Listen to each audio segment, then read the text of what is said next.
આજે હું બનાવી રહી છું દહીં વડા. તો એના માટે મેં આ એક વાટકીથી માપ લીધું હતું.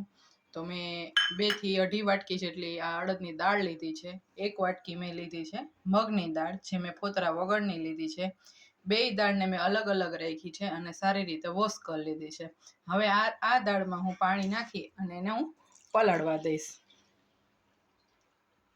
હવે આને હું 7 થી 8 કલાક સુધી આ રીતે પલાળવા દઈશ. પાણી બમણું રાખવાનું, જેથી કરીને આપણી દાળ સરખી પલળી જાય. દાળ આપણી એકદમ સરસ પલળી ગઈ છે. હવે આપણે એને મિક્સર જારમાં લઈ અને ક્રશ કરી લેશું અને આ પાણી બધું બહાર કાઢી લેશું.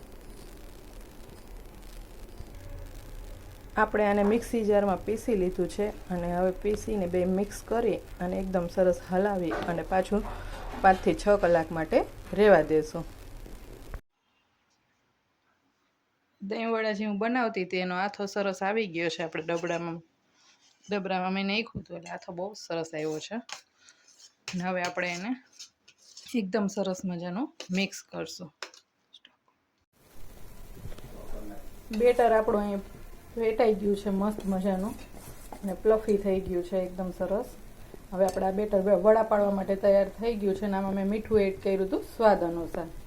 અને અહીં આપણે જો મેં વડા પાડી લીધા છે અને તળાઈ રહ્યા છે. આ વડાને આપણે ગોલ્ડન બ્રાઉન કલરના થવા દેશું. વડા તળાઈ જાય પછી અહીંયા મેં થોડું પાણી અને થોડી છાશ એડ કરી એમાં થોડું મીઠું નાખી અને રેડી કરી લીધું છે પાણી. એ પાણીમાં આપણે આ વડા એડ કરી દઈશું, જેથી કરીને એ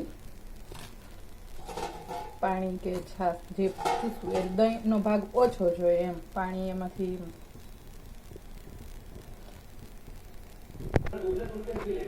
પછી આ વડાને આપણે આવી રીતે દબાવી અને છાશનો ભાગ કાઢી લઈશું. એટલે આ રીતના આપણા વડા રેડી થઈ જશે. મેં અહીંયા દહીં મસ્ત જમાવી દીધું હતું. દહીં સરસ મજાનું જો આપણું જામી ગયું છે. આવું દહીં હોવું જોઈએ, ચાકે કાપી લઈને એ રીતનું. તો દહીં આપણું સરસ જામી ગયું છે.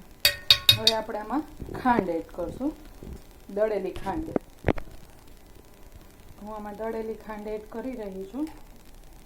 તમે ઓછું ગળ્યું ખાતા હોય તો ઓછી ખાંડ એડ કરો. હું અત્યારે અમારા સ્વાદ અનુસાર ખાંડ એડ કરી રહી છું.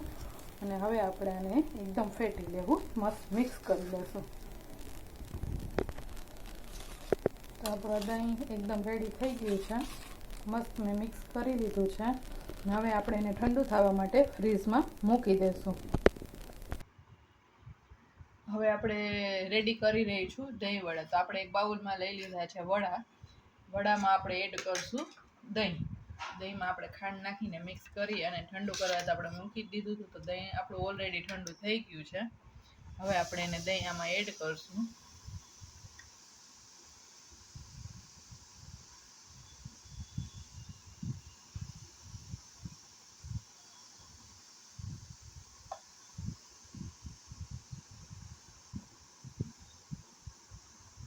દહીં એડ કર્યા પછી આપણે એમાં નાખશું શેકેલ જીરાનો પાવડર,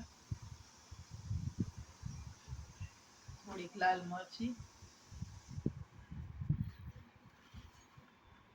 કિસમિસ, કાજુ અને લીલા ધાણાથી ગાર્નિશ કરશું. આપણા દહીં વડા બનીને રેડી થઈ ગયા છે. તો ચાલો બધા દહીં વડા ખાવા માટે.